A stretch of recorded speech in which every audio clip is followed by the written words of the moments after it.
तो फिर इस वीडियो में हम जो div का कंसेप्ट देखने वाले थे वो कुछ ऐसा था कि div टैग के अंदर आप अपने सारे एच टी एम एल के एलिमेंट्स आप डाल सकते हो। एलिमेंट कोई भी जिसके टेबल हम उसको एक एक एलिमेंट बोल सकते हैं। तो div टैग के अंदर आप ऐसे अगर आप कुछ लिखने की कोशिश करेंगे, जैसे मैंने यहाँ पे कोई भी टेक्स्ट लिख दिया, उसके बाद अगर मैं माय पेज पर मैं जाता हूँ तो कुछ भी स्पेशल आउटपुट प्रोड्यूस नहीं होता है div टैग के अंदर। लेकिन ये div टैग कुछ भी स्पेशल आउटपुट प्रोड्यूस नहीं करता है। इसी कारण से हम इसको अपने हिसाब से इसमें काफ़ी सारे चेंजेस ला सकते हैं। अब मैं आपको एक क्लास वाला कंसेप्ट बताने वाला हूँ। जैसे कि मैंने आपको बताया कि हमने जैसे कि यहाँ पे लिखा अलाइन स्टाइल लगाई हमने यहाँ पे। अब मान लो आपको पूरे के पूरे एक पेज को करना है, मैं पूरे के पूरे एक हैवी वेब पेज हम डिज़ाइन कर रहे हैं, तो उसमें तो हम ये मतलब इतना ज़्यादा हर जगह स्टाइल स्टाइल हम लगाते रहेंगे तो फिर ऐसे में तो बहुत ज़्यादा टाइम लग जाएगा और वो ठीक से दिखेगा भी नहीं। तो इसी कारण से हमने जिस टेक्नोलॉजी को जो HTML5 में इंक्लूड करी गई है उसको अभी हम उससे इंट्रोड्यूस होते हैं, उसको हम बोलते हैं CSS। जो हमने कोर्स के डिस्क्रिप्शन में भी लिखा हुआ था कि हम इसमें CSS के बारे में देखेंगे।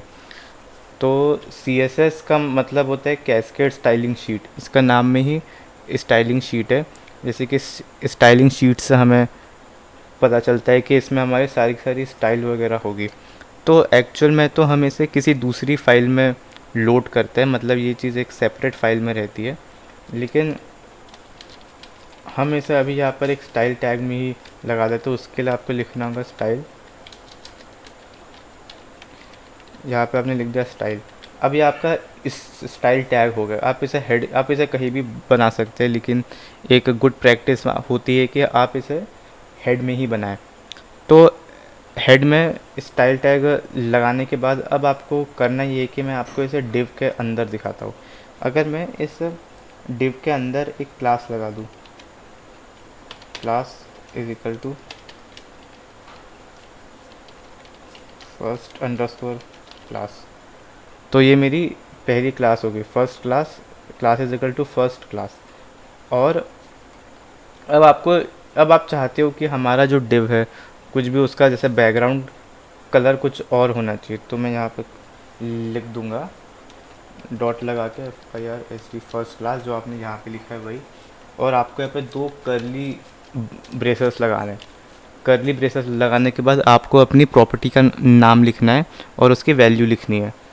तो जैसे कि हम यहाँ पे लिख देते हैं, अभी इसी कलर कर लेते हैं। मान लो मैंने कर दिया कलर, कलर हमारा हो गया रेड। उससे पहले मैं यहाँ पर इसको एक, ठीक है अभी कलर रेड देखते हैं, ये शायद इसमें मैं पढ़ दी। तो ये देखिए यहाँ पे ये लिखने के बाद क्लास में हमें फर्स्ट क्लास लगाने पर हमने जो भी टेक्स्ट लिखा था कलर रेड से, वो यहाँ पे कलर आ गया। अब मैं इस डिव को कॉपी भी कर सकते, जैसे मैंने कॉपी किया, पेस्ट किया, पेस्ट किया, मैंने 3 डिव बना दिए। तो ये देखिए 3 आ गए। अब फॉर एग्ज़ाम्पल हमारा यहाँ पे मन करता है कि हम यहाँ पे रेड की जगह कोई और कलर ले लेते हैं। For example may be pink, अगर ये पिंक कलर एक्सेप्ट हो रहा है तो ये देखिए ये पिंक कलर का, सारे के सारे पिंक कलर के हो गए जिन जिन की क्लास फर्स्ट क्लास थी। अपने यहाँ से जो डॉट लगा के फर्स्ट क्लास के कारण ये देखिए ये सारे के सारे पिंक कलर के हो गए। तो इसका यूज़ ऐसा होता है कि आपको जब बार बार किसी कुछ चीज़ों को सेम इस स्टाइलिंग से करना हो और सारी के सारी बहुत सारी जब आपको प्रॉपर्टीज़ लगानी होती तो प्रैक्टिकली हर एक टैग के अंदर लगाना, उसको लगा ही नहीं सकते, वो लगाना पॉसिबल ही नहीं होता है कि आप सारी की सारी चीज़ों को टैग के अंदर लगा दो। इसी कारण से हमने क्लास वाली चीज़ों को मतलब डेवलप किया है, जिससे हम बार बार रिपीट कर करके सेम प्रकार की स्टाइलिंग को लगा सकते हैं। तो अब जैसे कि इतना तो हमें आ गया कि हमने ये अपनी पहली पहली क्लास बना ली, उसके बाद ये पिंक भी हो गया। तो अब लेकिन अब प्रॉपर्टीज़ कौन सी होती है, तो वो अभी मैं बता देता हूँ। सबसे पहले मैं यहाँ पर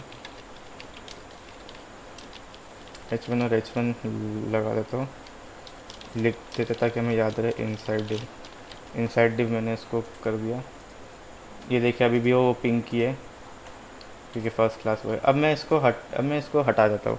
फॉर एग्ज़ाम्पल अब मैं इसका करता हूँ बैकग्राउंड कलर। देखिए बैकग्राउंड कलर सजेशन में ही आ गया कलर, फॉर एग्ज़ाम्पल ग्रीन। मतलब मैं बैकग्राउंड कलर रख दिया ग्रीन। अब अगर मैं इसको रिलोड करता हूँ तो ये देखिए जो पूरा डिव था वो इस समय ये पता चल गया कि डिव पूरा इस स्ट्रेच्ड रहता है। तो ऐसे में हमारा जो डिव था उस डिव पूरा यहाँ तक था और इतनी ही उसकी हाइट थी, क्योंकि हमने टेक्स्ट इतना ही लिखा है। तो और देखिए अब वो हो गया ग्रीन कलर का। अब मान लो मुझे लिखना है उसका कलर, सिर्फ कलर का मतलब होता है कि उसका सिर्फ फोरग्राउंड का कलर, उसका टेक्स्ट वगैरह जो उसका ही कलर आएगा, उसको मैं करता हूँ रेड। रिलोड। देखिए अब ये होगा रेड कलर का, ठीक है, उसके अंदर जितना भी लिखा हुआ था। अब फॉर एग्ज़ाम्पल आप चाहते हो कि इसके अंदर जितनी भी हेडिंग 2 हो, अगर मैंने एक लिख दी हेडिंग 2 H2 H2, ये मेरी हेडिंग 2 है, ये भी रेड कलर में आ गई। अब आप सोच रहे कि इसको आपको रेड कलर में नहीं, इसको आपको ब्लैक ही रखना है। तो उसका एक तरीका है, जितनी भी फर्स्ट क्लास के अंदर आप फिर से लिख दीजिए फर्स्ट क्लास, उसके बाद आपका जो भी टैग है ना, अगर आपको टैग पर काम करना है H2, बस जितने भी उसके H2 होंगे फर्स्ट क्लास के अंदर, उसका हो जाए कलर ब्लैक। ये देखिए अब जितनी भी H2 होंगे फर्स्ट क्लास के अंदर, उसका फर्स्ट क्लास का बैकग्राउंड कलर ग्रीन रहेगा, उसके सारे H2 का कलर ब्लैक रहेगा। और उसका कलर तो रेड है ही, तो आप बिना किसी टैग के अगर आप लिखोगे, अगर मैं पैराग्राफ भी लिखता हूँ तो वो भी रेड ही हो जाएगा। आप कुछ भी लिखेंगे वो रेड में ही कन्वर्ट हो जाएगा। तो ये देखिए ये रेड में आपको दिख रहा होगा, ये रेड हो गया, क्योंकि हमने यहाँ पे जो कलर है वो तो हमने लिख ही रखा है, फर्स्ट क्लास का जो कलर है वो रेड है। तो ऐसे में डिव का इस्तेमाल हम ऐसा करते हैं। और अभी एक चीज़ और आप देख लीजिए कि अगर आप पूरा पेज पर आपने ध्यान दिया होगा तो यहाँ पर एक गैप आ रहा है, मतलब पूरे पेज ऐसा लग रहा है कि किसी मार्जिन के अंदर एक छोटे से स्क्वायर के अंदर है। ये एक छोटी सी डिफ़ॉल्ट स्टाइल होती है जो हमारा पेज देता है। आमतौर पे इससे मतलब इसको हटाने के लिए कि हमें कोई भी स्टाइलिंग अगर नहीं चाहिए तो आप एक स्टार लगा दीजिए। स्टार का मतलब होता है कि जितनी भी एलिमेंट आपके वेब पेज में है उन सभी पर यह वाली स्टाइल अप्लाई हो जाएगी। तो कभी आपको सारे के सारे एलिमेंट पर एक साथ कोई स्टाइल अप्लाई करने की इच्छा हो तो आप स्टार के बाद आप 2 ब्रैकेट लगा दीजिए, उससे वो चीज़ आप एकम्प्लिश कर सकते हैं। तो मैं यहाँ पे लिख देता हूँ मार्जिन और पैडिंग 0 पिक्सल। तो आप देखेंगे कि पूरे का यहाँ पे सेमीकोलन, और देखेंगे तो पूरा का पूरा पेज थोड़ा सा फैल जाएगा। ये देखिए अब किसी प्रकार की कोई मार्जिन कहीं भी एग्जिस्ट नहीं करते। अब ये थोड़ा छोटा भी हो गया है। हम इसमें अपने आप मार्जिन डालेंगे अपने हिसाब से, तो आप उस बारे में मत सोचिए। बस आप जैसे ही मैंने आपको स्टाइल का कंसेप्ट मैंने बताया, आप स्टार लिख के मार्जिन 0 पैडिंग 0 ये वाली चीज़ तो आप कर ही लिया करिए, क्योंकि जो ब्राउज़र में डिफ़ॉल्ट स्टाइलिंग होता है हमें उसकी ऐसे कोई रिक्वायरमेंट होती नहीं है।